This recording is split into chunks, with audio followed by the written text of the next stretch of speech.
Today I'm going to be doing a rhetorical analysis of Interstellar. A rhetorical analysis is a method of persuasion to convince the audience of the author's message. It consists of the targeted audience, Kairos, Ethos, Logos, and Pathos. Plot or purpose. Interstellar is a 2014 science fiction epic set in a future where a failing Earth puts humanity on the brink of extinction. A fearless team of NASA scientists, engineers, and pilots attempt to find a new habitable planet via interstellar travel. Since most of the movie is in space, the intended audience would be science fiction lovers, space travel enthusiasts, or due to its rather complex plot and deeper meanings, any adults in general. Kairos, meaning the time and place of the story. Although there are no direct clues to when Interstellar takes place, from scenes in the beginning of the movie, it can be assumed that it is the late 21st century. More than half the world's population has been decimated from famine, and America has been reduced to a struggling agrarian society.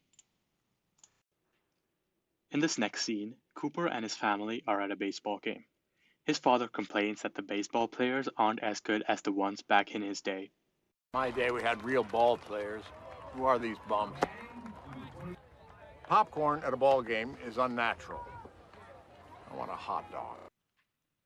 This implies that the baseball games are not as popular as they used to be, that people don't have nearly as many luxuries as they used to, and how their luxuries were scrapped in lieu of survival, hence why his father also complains about no hot dogs. Ethos. Ethos is the ethical appeal, meaning to convince an audience of the author's credibility or character. Before this next scene, Cooper finds a hidden NASA station that is preparing for a mission to leave the Earth to find a new one. Dr. Brand explains to Cooper about the mission and how it is of utmost importance, otherwise there may not be a next generation of humans. Atmosphere on the starving people. Well, when they realized that killing other people was not a long-term solution, then they needed us back in secret. Why secret? Because public opinion wouldn't allow spending on space exploration. Not when you're struggling to put food on the table. Blight. Wheat, 7 years ago. Okra, this year. Now there's just corn. And we're growing more than we ever have. Well, with like the potatoes in Ireland and the wheat in the Dust Bowl. The corn will die. Soon.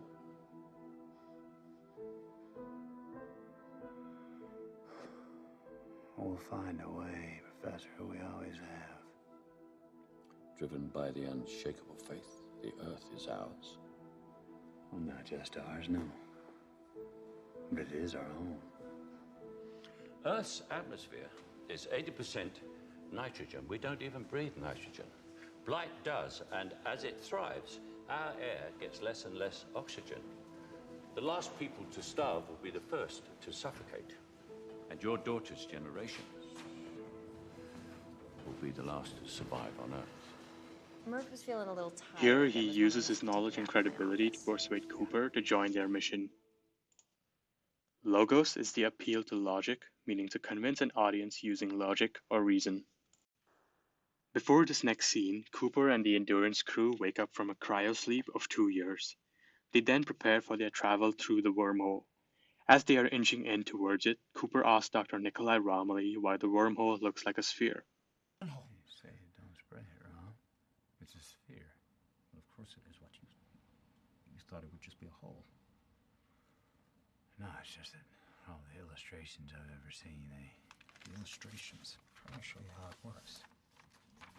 So they say you want to go from here to there, but it's too far, right? Mm-hmm.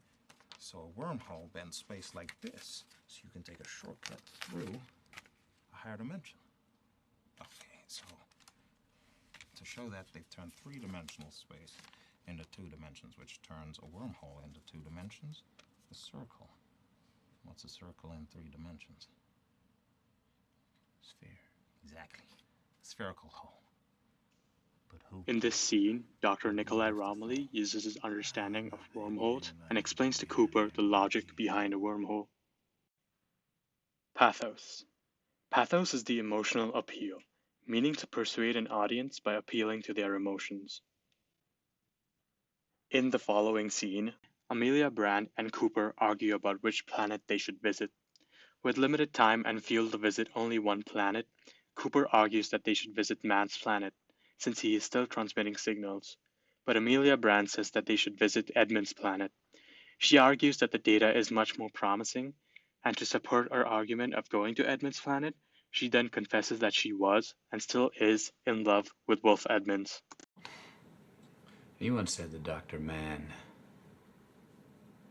was the best of us. He's remarkable. And we're only here because of him. And yet here he is. He's on the ground, and he's sending a very unambiguous message telling us to come to his planet. Granted, but Edmund's data is more promising. We should vote. Well, if we're going to vote, there's something you should know. Brand, he has a right to know. That has nothing to do with it. What does? She's in love with Wolf Edmonds. Is that true? Yes. And that makes me want to follow my heart. But maybe we've spent too long trying to figure all this out with theory. You're a scientist, Brand. So listen to me. When I say that love isn't something we invented, it's observable, powerful. It has to mean something. Love has meaning, yes. Social utility, social bonding, child rearing. We love people who have died. Where's the social utility in that?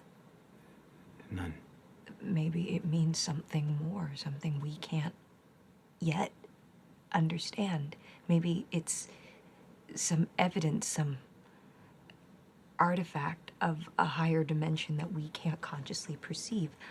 I'm drawn across the universe to someone I haven't seen in a decade, who I know is probably dead.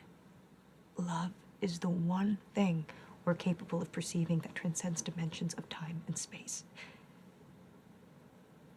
Maybe we should trust Here, that. she even uses if the we emotion can't love understand it to yet. decide where they should go next. In conclusion, Interstellar uses methods of ethos, logos, pathos, and kairos to convince the audience of their message. From the breathtaking visuals to the amazing soundtrack, Interstellar does a wonderful job of hooking its audience and portraying their story.